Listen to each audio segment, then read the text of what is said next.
यहाँ से स्टार्ट करेंगे। डेली का टारगेट यहाँ से देखेंगे आज क्या, आज टॉपिक आपको रीड करने, ठीक है। देखो आज हमने यहाँ पर टॉपिक दिए हैं, वो टॉपिक आपका इकोनॉमिक के ज़्यादा से ज़्यादा टॉपिक यहाँ पर कवर करने की कोशिश करिए कि यहाँ पर ज़्यादा से ज़्यादा टॉपिक यहाँ पर हो, वो कवर हम लोग के हो, ठीक है, क्योंकि यहाँ पर काफ़ी टाइम से हम लोग इकोनॉमिक को देख रहे हैं, राइट। तो आज मैंने टॉपिक टारगेट को जैसे कि सी सेट इसको थोड़ा सा ब्रेक दिया, और जो करंट अफेयर्स है उसको भी मैंने आज नहीं दिया हुआ है, उसमें सिर्फ आपका मैप और जो इकोनॉमिक रहेगा उसका पूरा पर करंट अफेयर्स के साथ मैंने टॉपिक दिया है। तो स्टार्ट करते हैं। यहाँ पे पहले कुछ देख लेते हैं। स्टार्टिंग हम लोग ने यहाँ पर जो किया था, ठीक है, पता है आप लोगों को सब, राइट। और यहाँ से अभी हम लोग जो अगला स्टार्ट करने वाले हैं, पॉलिटी हो गया, हिस्ट्री हो चुका है, ठीक है, और इकोनॉमिक भी पूरा होने ही वाला है। तो 3 सब्जेक्ट आपके जो काफ़ी बड़े बड़े यहाँ से कवर हो गए, एक तरह से मेजर सब्जेक्ट ये हो गए आपके।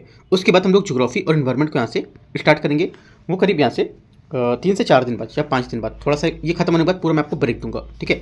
पूरा ब्रेक मतलब यहाँ से कहने का कि आपको पूरा रीड करने के लिए आपको मैं समय दूंगा 1 से 2 दिन का, राइट। तो जितना भी टारगेट है आप उसका पूरा रीडिंग करोगे, उसके बाद हम लोग नया सब्जेक्ट को स्टार्ट करेंगे, ठीक है। तो आते हैं यहाँ से देखते हैं। यहाँ से है डे नंबर 39, कल हम लोग ने 38 डे नंबर देखा था, ठीक है।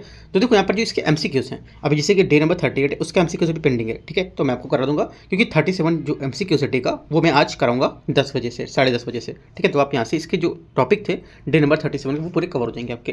जो 38 वाला है वो मैं आपको कोशिश करूँगा कि 38 वाले का बना के मैं आपको PDF शेयर कर दूँ। कोशिश अगर रहेगी PDF शेयर करने की, तो PDF से आप उसको क्वेश्चन विद एक्सप्लेनेशन के साथ आप पढ़ सकते हो। अगर ठीक लगता है तो आप कमेंट में बता सकते हो, अगर मैं उसका PDF दूँ या यूट्यूब पे मैं करा दूँ, है ना। अगर यूट्यूब पे कराना तो बताना, मैं यूट्यूब पे ही करा दूंगा, और अगर PDF चाहिए होगा तो बताना, PDF के साथ उसको शेयर कर दूंगा, ठीक है, जो पेंडिंग है उनको, राइट। तो 37 नंबर करेंगे डे का MCQs आज 10 से 10:30 बजे के बीच में। यहाँ से देखो आते हैं अपने टॉपिक पे, फिलहाल भी देखते हैं, उसके बाद हम लोग आगे की बात करेंगे। इसमें पहले क्या करना है आपका, देखो इसमें जो इकोनॉमिक टॉपिक थे हम लोग कंटिन्यू करते जा रहे हैं, है ना। अब साथ में हम लोग छोटे छोटे टॉपिक उठाएं, जैसे कि UPSC क्वेश्चन कहाँ से पूछ सकता है अभी, राइट। जैसे कि एक ऊर्जा क्षेत्र से लेकर के, है ना, एनर्जी सेक्टर से, इसमें आपका स्टैटिक टॉपिक प्लस यहाँ पर करंट रिलेट करके दोनों टॉपिक यहाँ पर दिए होते हैं, स्टैटिक प्लस करंट यहाँ पर दोनों शामिल होते हैं, ठीक है। तो बिजली सुधार उदय योजना देखना है, ठीक है। उदय योजना क्या होती है उसको लेकर के, डिस्कॉम वितरण कंपनी जो होती हैं उसकी वित्तीय स्थिति क्या है इनकी, ऊर्जा संकट कैसे यहाँ पर कम होगा, ठीक है, कैसे कम होगा उसके तहत यहाँ पर पूरी बातें दी होंगी अंदर, ठीक है। बिजली सुधार उदय योजना के बारे में, उदय योजना जो है उसका लक्ष्य क्या होगा, क्या इसकी परिचालन दक्षता होगी, ठीक है, बिजली की लागत कमी कैसे आएगी, ठीक है, और वित्तीय जो गठन है कैसे यहाँ पर किया जाएगा इसका, उदय योजना के लक्ष्य को लेकर के, ठीक है। नवीकरणीय ऊर्जा यहीं पर आती है, ऊर्जा क्षेत्र में हमारा नवीकरणीय ऊर्जा। नवीकरणीय ऊर्जा में आपका आर्थिक महत्व जैसे कि देखेंगे कि ऊर्जा सुरक्षा, ठीक है, आयात बिल में कमी करना, जिससे क्या होगा इसको अधिक महत्व दिया जाएगा, ठीक है, कोयला तेल और रोजगार को सृजन काफ़ी ज़्यादा होगा, ठीक है, जिसका एक महत्व हो गया। देखो इतने में ही आपको नहीं पढ़ना है जी, मैं सिर्फ आपको मैं पॉइंट बता रहा हूँ इनके, बाकी अंदर डीप में और टॉपिक इसके पढ़ने हैं नवीकरणीय ऊर्जा के बारे में, ठीक है। लक्ष्य इसका क्या होगा, 2030 तक 500 गीगावाट गैर जीवाश्म क्षमता और नेट जीरो 2070 का लक्ष्य रखा गया है, इसका टारगेट है।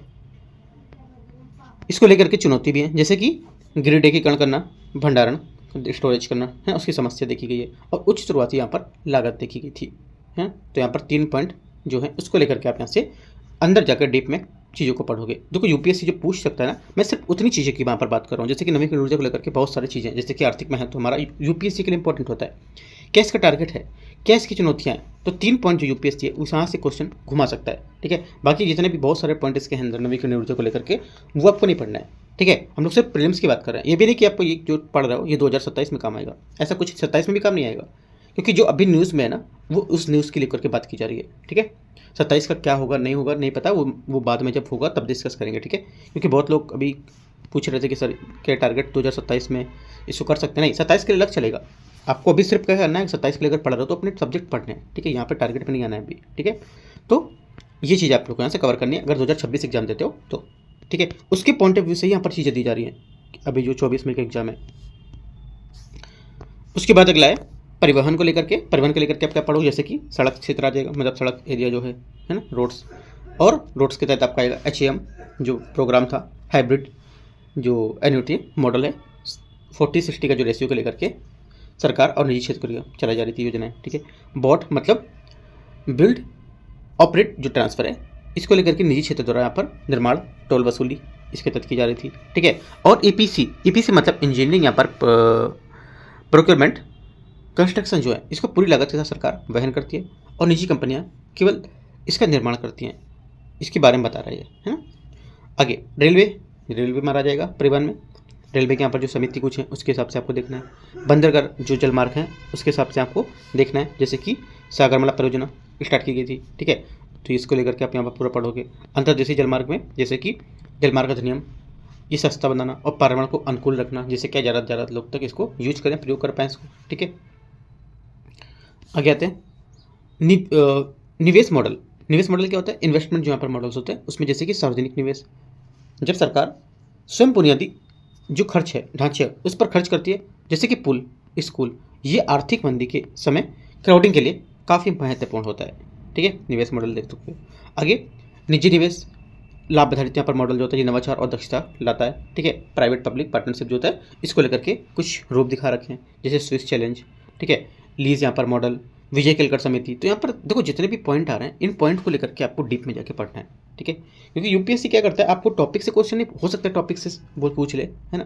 जो निवेश मॉडल के आधार पर यूपीएससी क्वेश्चन पूछेगा, तो यहाँ से नहीं पूछेगा निवेश मॉडल का आधार पर बताओ, आपसे अंदर से जाके लीज मॉडल पर जाकर पूछ लिया मान लो उसने, है ना। विजय केलकर समिति पे पूछ लिया, विजय केलकर समिति पर पूछेगा, आप सोचोगे इकोनॉमिक का जो स्टैटिक पॉइंट पूछ लिया, लेकिन इकोनॉमिक को लेकर के यहाँ पर करंट में न्यूज़ में था ये, ठीक है, याद रखना है। अगर यूपीएससी कुछ पूछता है तो उसका मतलब ये नहीं कि यहाँ पर सिर्फ स्टैटिक आपसे पूछा है तो स्टैटिक का मतलब ये नहीं कि सिर्फ स्टैटिक से ही कुछ इसका लेना देना है, नहीं। करीब अगर पेपर देखा जाना अच्छे से तो 75% से 80% तक, 70 से 80% तक करंट होती है, जो हम लोग नहीं समझ पाते हैं। हम लोग स्टैटिक ही समझते हैं उसको। हिस्ट्री से मान लो कुछ पूछ लिया उसने, है ना, जैसे कि हिस्ट्री से आप मान लो क्या पूछिएगा आपसे, जैसे कि कैबिनेट मिशन योजना थी, ठीक है, उसके बारे में पूछो तो उसका क्या 100 साल पूरा हो चुका है, ठीक है। तो यूपीएससी वहाँ से पूछ लेगा, क्योंकि करंट में 100 साल पूरा हो चुका है ना अभी 2026 से लेकर के 25 से लेकर के। तो जिसने भी यहाँ पर करंट को लेकर के यहाँ पर टाइम पूरा हो रहा है वो एक तरह से करंट की न्यूज़ है वो, राइट है तो आपका हिस्ट्री का, लेकिन करंट के टाइप से वो पूरी हो रही है। ये चीज़ आपको समझ के पढ़ना है, ठीक है। ये नहीं कि आप कुछ भी उठाए और पढ़ते चले जा रहे हैं। आज जैसे कैबिनेट मिशन पढ़ना है, इसीलिए कहते हैं कि बहुत लोग क्या है यूट्यूब पे नहीं, जैसे कि विजन के बहुत सारे पुराने लेक्चर पढ़े हुए हैं, दृष्टि के पढ़े, मतलब बहुत क्लासेस के पढ़े हुए हैं, उनको पढ़ते रहोगे सिलेक्शन कभी नहीं होगा। मैं आपको एक बात फैक्ट बता रहा हूँ, वो जिस टाइम के लिए क्लासेस थी ना उस टाइम के लिए सिर्फ इंपॉर्टेंट थी, वो उस टाइम के लिए पढ़ाई जा रही थी वो। आप हिस्ट्री सोच रहे हो, पढ़ रहे हो, अपने सोचा हिस्ट्री में क्या करंट का होगा ना, हिस्ट्री में भी चीज़ें ऐसी पढ़ाई जाती है ना कि जो करंट से रिलेट करके ही चीज़ों को समझाया जाता है, बाकी प्रिंटेड नोट दिया जाता है क्लास का जो होता है, ठीक है। तो वो सब माइंड से भ्रम निकाल दो कि मुझे क्लास मिल गई अब मैम आईपीएस बन गया या आईएएस बन गया, नहीं। उससे अच्छा टाइम आप क्या दे दो, उससे अच्छा टाइम आप अपनी बुक को दे दो, सबसे बेस्ट है, ठीक है। तो ये सब चीज़ें माइंड में सेट करके रखना है। क्या उनको नहीं पता है कि इनकी क्लासेस यहाँ पर लीक हो रही बाहर आ रही हैं, है ना, तो लेटेस्ट तो नहीं है, 100 साल 3 साल 2.5 साल पुरानी है ना, तो कोई यूज नहीं है आपके लिए वो। अब फिर भी लगे रहते हो जो नोट्स मैंने बना लिए कर लिए, लेकिन पेपर में क्या नहीं आ रहा है। तो करंट लेवल से ऐड करके चीज़ों को पढ़ना है, ठीक है। आगे आते हैं, फिलहाल इतनी मैंने बातें आपको बताई, वो समझना है। देखो जैसे कि यहाँ पर कुछ महत्वपूर्ण टॉपिक्स हैं डीप में दे रखे हैं, जैसे कि महत्वपूर्ण पीएम गतिविधि जो गति शक्ति मिशन था उसका प्लेटफॉर्म है, ठीक है। नेशनल इंफ्रास्ट्रक्चर जो पाइपलाइन है आईएनपी, उसके बारे में एनआईपी, ठीक है। और नेशनल मोनेटाइजेशन पाइपलाइन के बारे में, लॉजिस्टिक लागत के बारे में। तो यहाँ पर जितने यहाँ पर पॉइंट आ रहे हैं उसको सबको पढ़ो, ठीक है। एक बात और मैं बताना चाह रहा हूँ, अगर आपको पॉइंट यहाँ से कोई टॉपिक जिसे नहीं मिलता है, मान लो कि आपको टॉपिक नेशनल मोनेटाइजेशन पाइपलाइन नहीं मिलता है, वैसे कौन सी बुक है, संजीव वर्मा, हाँ संजीव वर्मा में ये टॉपिक दे रखा है, ठीक है, ये चारों दे रखे हैं आपके पास। अगर संजीव वर्मा है ना तो चारों टॉपिक आपको मिलेंगे। अगर मान लो आपके पास नहीं है, अगर आसपास रहते हो एनसीआर, दिल्ली एनसीआर या फिर कहीं जो बुक मार्केट के नियरेस्ट कहीं रहते हो या किसी भी जगह में, तो वहाँ से अगर परचेस कर सकते हो तो परचेस कर लो, क्योंकि इकोनॉमिक हमारा एक बहुत बड़ा सब्जेक्ट होता है, ठीक है। होता तो हिस्ट्री पॉलिटी भी है, लेकिन इकोनॉमिक क्या होता है कि हम लोग को चीज़ों को कम समझ पकड़ते हैं, कम समझ पाते हैं, कम उसमें चीज़ों को अपने आप में समराइज कर पाते हैं, है ना। तो इस वजह से मैं इकोनॉमिक की बुक जरूर बोलता हूँ लेने के लिए, कि हर साल इकोनॉमिक की बुक या फिर इकोनॉमिक का अगर 2 साल पुरानी बुक है आपके पास तो 1 साल में आप 2 साल बाद या 3 साल बाद एक बुक अपने ले लो, क्योंकि उसके काफ़ी डेटा जो होता है ना इकोनॉमिक के हर साल चेंज होते रहते हैं, ठीक है। तो इकोनॉमिक अगर आपके पास मिल जाती है बाहर संजीव वर्मा की तो आप परचेस कर लो उसको, ठीक है। ये नहीं कि अगर आप ऑर्डर कर दिया 10 दिन बाद बुक आ रही है पढ़ रहे हो, नहीं, अगर 1 से 2 दिन में मिल जाती है तो उसकी चीज़ों को लेकर के आप समराइज करो, पढ़ो, ज़्यादा बेस्ट रहेगा। अदर किसी नोट, देखो नोट्स भी अच्छा है, नोट्स आप ले सकते हो, जैसे रामेश्वर सर का नोट्स है ना, उनकी नोट्स में भी काफ़ी डीप में चीज़ों को दिया रखा है ना, वो भी कर सकते हो। और लेकिन बुक से पढ़ोगे ना तो बुक से अलग ही रहता है, जैसे कि रामेश्वर सर का नोट्स है उसमें कुछ, जैसे कि मान लो उन्होंने दे रखा है कि लॉजिस्टिक लागत है उसके बारे में बता रखा है ना, तो जो न्यूज़ में थी उस टाइम पे इनके नोट्स में वो बताएंगे इन्होंने, ठीक है, बताया उन्होंने। और जो बुक वाले हैं हर साल पब्लिश करते हैं तो, है ना, तो हर साल हम लोग क्या है नोट्स में, हर साल बुक में कुछ चीज़ें ऐड होती रहती हैं। नोट्स में क्या है, मार्केट आप खरीद के ला रहे हो, ये नहीं पता कितने साल पुराना है कितना है ना। तो एक तरह से हमारा नोट्स खराब नहीं है, वो स्टैटिक थोड़ी थोड़ी चीज़ों को कवर करता है। एक तरह से करीब 10 से 15% चीज़ें आपके नोट्स में आ जाती हैं। अगर बुक्स पढ़ते हो ना तो 25 से 30% चीज़ें आप कवर कर पाते हो, ठीक है। तो मैं इसलिए बुक को जोड़ देता हूँ। मैं किसी के नोट्स नहीं बोलता कि मैं आपको नोट्स दे रहा हूँ, मैं अपना नोट्स दूँ उसको फॉलो करो, नहीं। मैं अपने नोट्स को भी नहीं बोलता कि मैं अपने नोट्स निकालूँ तो मुझसे पढ़ो, नहीं। जो चीज़ सही है वो बतानी चाहिए, जो कि लोग नहीं बताते, है ना। वो क्या है, इसका नोट्स ले लो, इसका नोट्स ले लो, क्योंकि उनको कमीशन मिलना है। मेरे को कोई कमीशन, ना कोई कमीशन लेना है, ना मुझे कोई मिलना है, ठीक है, ना मुझे चाहिए। जो रियल है स्टूडेंट हम लोग की लाइफ में कि क्या करना है ना, क्या नहीं करना है, उसके हिसाब से चलना है मुझे, ठीक है। आते हैं फिलहाल टॉपिक पे अपने आते हैं, काफ़ी ज़्यादा डिस्कस हो गया इसमें। तो ये सब टॉपिक पढ़ोगे, अगर आपको टॉपिक इनमें से कोई नहीं मिलता, जैसे मान लो कि आपको कोई टॉपिक नहीं मिला लॉजिस्टिक लागत का, तो आप क्या करोगे, मुझे मैसेज करोगे सर भी टॉपिक मुझे नहीं मिल रहा है, और वो टॉपिक के साथ मुझे शेयर कर दो। ये टॉपिक जैसे ना, तो आप इसके स्क्रीनशॉट करके या लिख करके आप दे सकते हो मेरे को, है ना। तो मैं आपको टॉपिक का पूरा PDF अच्छे से बना करके सेंड कर दूंगा, और उसके साथ दो MCQs भी दे दूंगा, ठीक है। तो लेकिन एक बार बुक में देखना है, ये नहीं कि आपने उठाया चारो सर मुझे शेयर कर दो, ये नहीं। देखो थोड़ा सा अच्छे से कवर करो, है ना, अच्छे से पढ़ो, चीज़ों को समझो। नहीं मिलता है तो मैं बाकी हूँ, ठीक है, मिलता है तो आप पढ़ लो, राइट। आगे आते हैं, लेकिन ईमानदारी से करना चीज़ें, ठीक है, यानी कि बस ऊपर ऊपर आप कर रहे हो, राइट। अच्छे से पढ़ो, और यहाँ पर आपको चीज़ें देखने को पेपर में मिलेंगी, है ना। ये नहीं कह सकता कि मैं 100 क्वेश्चन को लेकर के करीब 20 क्वेश्चन यहीं से आ जाएंगे जो मैं टारगेट में करा रहा हूँ, है ना, ऐसा तो नहीं है। हो सकता है 40 से 50 क्वेश्चन भी यहाँ से देखे जाते हैं, है ना। ये हो सकता है कि 5 से 6 क्वेश्चन है UPSC पूरा बाहर से रख दे, या करंट ऐसी चीज़ों को ऐड कर दे जो हम लोगों ने चीज़ें देखी ना हो, करी ना हो, पूरा अलग से पॉइंट निकाल के, है ना। तो वो UPSC पे डिपेंड करता है। हम लोग एक तरह से पूरा अपना सिलेबस कंप्लीट कर रहे हैं यहाँ से, सिलेबस पूरा, और कोशिश यही कर रहे हैं कि क्वेश्चन एक भी नहीं छूटने चाहिए अगर UPSC इनसे पूछता है तो, है ना, क्योंकि UPSC को नहीं पता होता कि पेपर क्या पूछेगा, राइट। अगला टॉपिक यहाँ से हम लोग डिस्कस करेंगे इसमें DPI को लेकर के हम लोग टॉपिक MCQs कर चुके हैं पहले, है ना, इन न्यूज़ में था काफ़ी। जो डिजिटल पब्लिक इंफ्रास्ट्रक्चर है इसके बारे में, ठीक है, UPI क्या होती है, ONDC क्या है, डिजिटल जो पहचान आधार है ये क्या होता है, ठीक है, इसके बारे में देखना है। E-कॉमर्स के बारे में आ जाएंगे हम लोग। E-कॉमर्स के बारे में ये करीब 5 से 6 टॉपिक हैं। हम लोग सोचते हैं E-कॉमर्स है इतना छोटा सा है, पढ़ लो उसको, लेकिन ये 5-6 टॉपिक जो अंदर आ रहे हैं ना, ये सब लोग नहीं देख पाते हैं। तो इस वजह से हमने क्या कि जितने टॉपिक है ना सबको छोटे छोटे की पॉइंट में तोड़ के निकाल दिया। इससे क्या उसके उपयोग हो सकते हैं, कौन सा एक्ट के तहत यहाँ पर था, ठीक है, कैसे हमारे प्रभाव पड़ेंगे, स्थानीय प्रभाव क्या होंगे, क्या विनिमय इसका ढांचा होगा, डेटा स्थिरीकरण इसका कैसे होगा, ठीक है, क्रॉस बॉर्डर E-कॉमर्स हम कैसे आयात निर्यात पर संतुलन प्रभाव कर सकते हैं। तो ये सब चीज़ आपको यहाँ से पढ़ना है, ठीक है। अगर नहीं मिलता है तो आप बोलना, तो मैं टॉपिक आपको पूरे प्रोवाइड करा दूंगा, ठीक है। जो भी टॉपिक आपको नहीं मिलेगा, एक आपको देखो एक प्लस पॉइंट मिलता है यहाँ से, ये आपको टॉपिक टारगेट दे जा रहे हैं, ये नहीं कि टारगेट दे जाए कहीं से भी ढूंढो, नहीं मिल रहा है फिर भी पूरे दिन लगे हुए चीज़ के लिए, नहीं, आपको नहीं मिल रहा है, एक बार आप देखो, आपके पास अगर नहीं है तो आप मेरे को बोल दो, मैं आपको प्रोवाइड करा दूंगा टेलीग्राम पे, ठीक है। तो टेलीग्राम पे आप बस जरूर जुड़ना है, क्योंकि देखो अब मैं क्या कर रहा हूँ कि जैसे भी कोई भी नोट्स मांग रहा है ना, तो उसको लेकर के मैं पूरा PDF, जैसे कि ए ने मेरे नोट्स मांगा कि सर मेरे पास इसका टॉपिक नहीं मिल रहा है, ठीक है, तो मैंने क्या किया, हमारे ग्रुप में तो चैनल पे तो A से Z तक लोग हैं ना, तो A से Z तक का पूरे को शेयर कर देता हूँ उसी पे, तो एक को फ़ायदा होगा, बाकी साथ में और भी जो लोग ना उनको भी फ़ायदा हो जाएगा, है ना। तो इसलिए कहता हूँ ज़्यादा से ज़्यादा लोग को जोड़ो, शायद उनको इस टॉपिक, उनका टॉपिक अच्छा हो, या ये टॉपिक आपका अच्छा हो, है ना, या उनको ये नहीं आता है उनको ये आता है, तो उन्होंने ये पूछ लिया आपने ये पूछ लिया, तो ऐसे करके ज़्यादा से ज़्यादा आपके नोट्स मिल जाएंगे, ठीक है।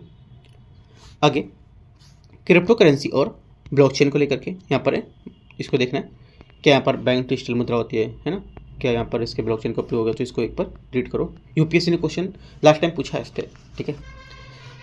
देखो जरूर हो सकता है UPSC पूछ ले जो क्रिप्टो करेंसी है उसको लेकर के कि इनकी क्या चुनौतियाँ हैं और कराधान वित्तीय जोखिम को लेकर के विचार करना है, ऐसे करके क्वेश्चन यहाँ से देते, ठीक है। हो सकता है UPSC बोलते कि जो डिजिटल बैंक डिजिटल मुद्रा है इसके क्या उद्देश्य होंगे, क्या इसकी पहल होगी, है ना, तो कहाँ पे आ जाएगा हमारा क्रिप्टो करेंसी ब्लॉकचेन के अंदर ये टॉपिक आ जाएगा, ठीक है।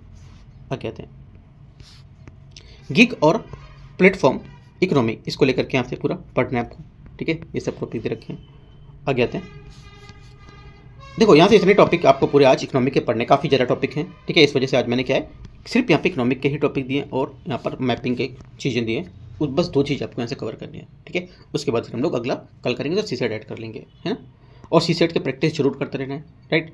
एक बात और, अभी मैं क्या करूँगा, अभी आप जितना CSET करते रहो, मैं कुछ टॉपिक CSET का लेके आऊँगा, कुछ पॉइंट लेके आऊँगा CSET के, आपको लास्ट टाइम पे बताऊँगा, जैसे कि 1 से 2 मई के 3 मई के बीच में कुछ स्टैटिक या उसके पॉइंट हैं CSET के, वो मैं आपको बताता रहूँगा। और साथ में जो यूपीएससी के कुछ इंपॉर्टेंट की पॉइंट हैं उनको भी आपको मैं बताऊँगा जब एग्जाम आने वाला होगा तब, इसलिए टेलीग्राम से जुड़ के रहना है, ठीक है। तो यहाँ देखो मैपिंग को लेकर के आपका ये काफ़ी न्यूज़ में था, कुंभलगढ़ वन्यजीव अभयारण्य, इसका पूरा पढ़ना है क्या है, एक एक चीज़ मैंने आपको अलग अलग कलर से हाईलाइट करके भी दे दिए है ना, कि आपको दूर से पढ़ने में थोड़ा सा अच्छा लगे, ये नहीं कि पूरा लिखा पोता है आप पढ़ भी नहीं पा रहे हो, क्या क्या पढ़ो छूट रही चीज़ें है ना। तो मैंने हाईलाइट करके भी आपको दे देता हूँ कि एक चीज़ आपको देखने को मिल जाए। जैसे कोई टॉपिक पढ़ रहे हो है ना, वो हमारे लिए पारिस्थितिक रूप में कैसे महत्वपूर्ण है, कैसे वन्यजीव, इसका मुख्य जीव कैसे होगा, फाना है फ्लोरा है, इसको लेकर के यहाँ पर कौन कौन शामिल होगा, ठीक है, क्या वहाँ की उपयोगिता है, फाना की उपयोगिता है, ये फ्लोरा की है, ठीक है, और पक्षी और जलीय जीव को लेकर के यहाँ पर कौन कौन है, राइट। तो कुछ यहाँ पर मैंने एक्स्ट्रा पॉइंट भी ऐड कर देता हूँ, ठीक है, बल्कि यहाँ पर ऐड करने के लिए थे नहीं, जैसे क्या की, तो यहाँ पर मैंने 2 पॉइंट एक्स्ट्रा ऐड किए वाले, जैसे कि आगे महत्वपूर्ण कुछ जानकारी भी दे दी क्या क्या पर कुछ पॉइंट हैं अरावली का मैच को लेकर के, क्यों इसका ऐतिहासिक जुड़ाव था, ठीक है। इको सेंसिटिव जोन ये क्या है इसके बारे में पूरा देखो। आगे यहाँ पर इसकी संक्षिप्त तालिका दे रखी है, देखो संबंधित पर्वत और अरावली हिल्स। अच्छा ये सीम होगा ना, इसका थोड़ा सा चलो देखते हैं। प्रमुख वन प्रकार कौन कौन से, सुस्पर्णपाती वन पाए जाते हैं इसमें, ठीक है, अरावली हिल्स को लेकर के। सरीसृप इसमें से भारतीय कोबरा, रेड स्नैक, स्तनधारी तेंदुआ, भारतीय भेड़िया और पेंगोलिन, ये सब इसके वो जो दे रखे हैं, कहाँ कहाँ पे कौन से पाए जाते हैं वो सब श्रेणी दे रखी है इसमें। आगे इनके कुछ एमसीक्यूज हैं, ठीक है, इनके एमसीक्यूज आप सॉल्व करो यहाँ से। हर टॉपिक का एक एक 2 एमसीक्यूज मैंने दे रखा है, ठीक है, जो इनके एमसीक्यूज पढ़ के आप सॉल्व करो। देखो जितने भी यहाँ पर न्यूज़ बराए स्थल हैं, नदियाँ आ रही हैं या फिर कोई वन्यजीव अभयारण्य आ रहा है, ठीक है, कोई वाइल्ड लाइफ सेंचुरी है, तो इस एक एक चीज़ आपको पढ़ते जाना है, ठीक है। तो जितनी भी यहाँ पर चीज़ें न्यूज़ में होंगी, जैसे नदी है ना, रिवर्स, और आपके जैसे कि झरने, जलप्रपात, जो भी न्यूज़ में रहा है सिर्फ हम लोग वही कवर करेंगे, पूरा पूरा नहीं कवर कर रहे हैं। जो करंट में हमारा अभी जनवरी से फरवरी के बीच में जो न्यूज़ में रहा है ना, हम लोग वो कवर कर रहे हैं, और ये लास्ट था आज, और हम लोग दिसंबर और नवंबर के स्टार्ट करेंगे, ठीक है, दिसंबर और फिर नवंबर का, और ऐसे करके जितने भी मंथ आते हैं ना उनके सबके एक एक चीज़ों को हम लोग कवर करते जाएंगे। तो आप जितने भी एक तरह से मैप का या फिर न्यूज़ में रहे स्थल को लेकर के कॉपी बना लो, कॉपी क्या A4 साइज का पेपर लो और उसमें करीब 30 से 40 पेज स्टेपल कर दो, है ना, उसमें आप डेली डेली की पॉइंट अपने लिखते रहो करिए, कौन कौन से न्यूज़ में थे और क्या है ना। फ्लो चार्ट पूरा दे रखा है, इसका भी MCQs यहाँ पर है। आगे आते हैं, यहाँ पर टॉपिक तीसरा कुंभलगढ़ वन्यजीव अभयारण्य, ये पूरा मैप में दे रखा है ना, तो मैप में भी मैंने ऐड कर दी कि मैप में देखने में थोड़ा आसान रहेगा, और आप मैप को आप एटलस लेके रखो, एटलस से आप देखोगे काफ़ी अच्छा आपको समझ आएगा, राइट। एटलस या तो का जो मैप वॉल पे होगा, तो वॉल पे देखो मैप होगा तो हम लोग इतनी चीज़ें डीप में नहीं देख सकती कहाँ पर है ना, तो यहाँ से आप अगर एटलस देखोगे ना, एटलस में तो आपको चीज़ें दिखेंगी, ये सब पढ़ना है। आगे बरगी बांध, ये भी काफ़ी न्यूज़ में था, ठीक है, बरगी बांध ये MP का, इसमें पूरा एक एक चीज़ देखो, जबलपुर जिला मध्य प्रदेश, कुछ महत्वपूर्ण क्वेश्चन है यहाँ से। पांगो लाखा वन्यजीव अभयारण्य, ये न्यूज़ में था, इसको देखना है, ठीक है, ये इंपॉर्टेंट है, ठीक है, ये क्वेश्चन यूपीएससी यहाँ से पूछ सकता है। ये मुझे द हिंदू में भी था, इंडियन एक्सप्रेस में भी था, और डाउन टू अर्थ मैगजीन है ना, उसमें भी इसका थोड़ा सा जिक्र किया हुआ है, ठीक है, जनवरी की मैगजीन में। आप 1 से 15 तारीख की जो मैगजीन आती है ना, 1 से 15 जनवरी की अगर होगी, जो लोग पढ़ते होंगे तो उनको पता होगा, ठीक है, तो वहाँ से भी आपको चीज़ें इसकी देखने को मिलेंगी।